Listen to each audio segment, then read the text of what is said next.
Барлықтарыңызға сәлем, мен есімім Дарина, мамандығым бойынша мен биологпын, көбінесе су омыртқасыздарымен жұмыс жасаймын.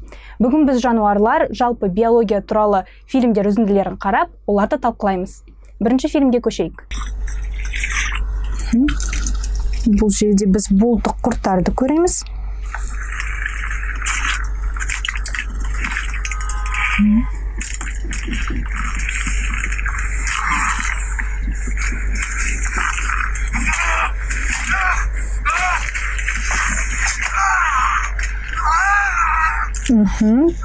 Енді насекомдар көрсетілген.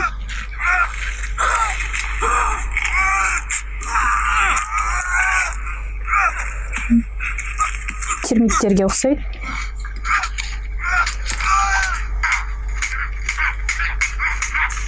Шаян тәрізділер.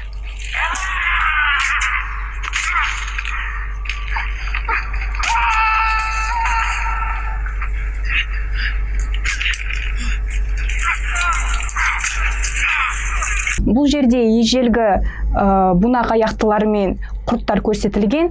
Олар шынымен де бұрында қазіргі біздің насекомдарға қарағанда мөлшер бойынша үлкен болған. Бұл парник эффектісіне байланысты болған. Бірақ қазіргі жағдайда осындай үлкен мөлшердегі мысалы насекомдардың болуы мүмкін емес. Тек қана бұлай теңіздердің түбіндегі жануарларды қарастырмасақ, бізде теңіздердің түбі аса зерттелмеген. Бұл жерде бізде ежелгі жануарлардың көп болуы мүмкін. Келесі фильмге көшейік.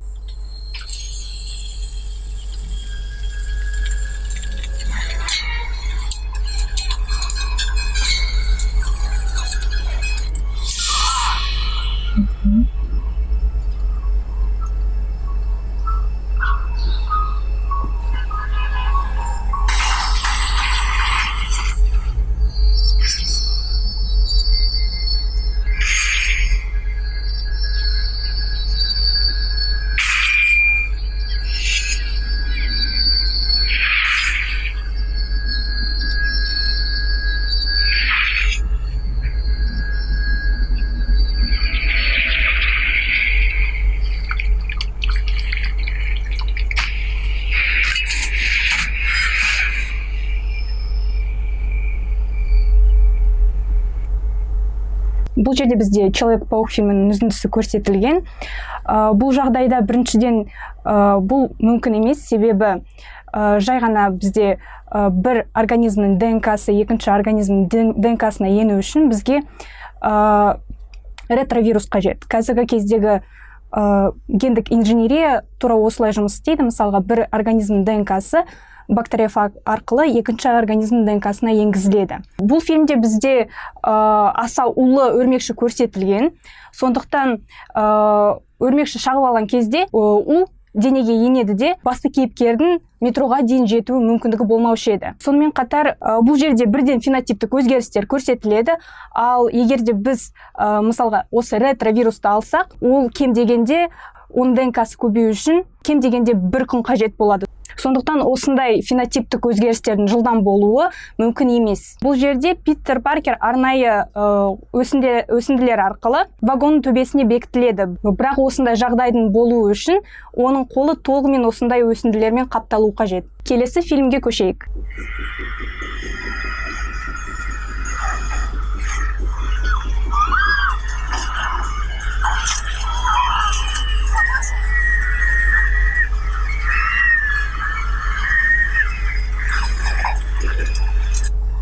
Бұл жерде қызық көрсетілген.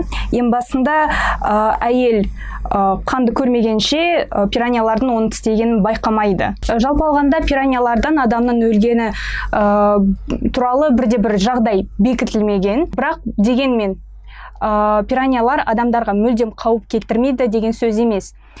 Себебі олардың тістеу күші өте үлкен, шамамен 320 ньютон күшпен тістейді. Фильмнің авторлары бұл жерде ежелгі пираньяларды көрсеттік деп айтқан, бірақ дегенмен бұл шындыққа сәйкес емес. Пираньялардың арғы тектері 1,3 метрге жетіп, олардың салмағы 72 килограмм болған. Келесі фильмге көшейік. Пшеница погибла, заболела чем-то, и нам пришлось сжечь ее. Оставалась еще кукуруза, целый акр кукурузы, но больше всего было пыли. Это не полевая буря. Нельсон сжигает свои посевы. Болезнь? Говорят, окра больше расти не будет. Никогда. Нужно было сажать кукурузу, как и все остальные. Бұл фильмде айтылғандай бидай қандай да бір ауруға шалдыққан, олар барлық бидайды өрттей бастады. Бұндай әрекеттің бірден бір себебі бұл жерде биологиялық фактор ойнап тұрғандықтан, яғни бұл қандай да бір вирус немесе бактерия, мүмкін саңырау құлақ болуы мүмкін. Олар үнемі мутациялайды, сондықтан олар өсімдіктің бір түрінен екінші түріне көшуі мүмкін. Осыған байланысты олар бидайды толығымен, осы аурумен бірге бидайды толығымен өрттеп тастайды. Соның арқасында инфекция басқа өсімдік түрлеріне көшпейді. Бұл жерде мысалға бұл ауру бидайдан окраға көшкені көрсетілген. Фильмдер адамдарға демалу үшін қажет, рахаттану үшін қажет. Сондықтан көбірек фильмдерді қараңыздар, биологияны оқыңыздар және үйде жатпаңыздар.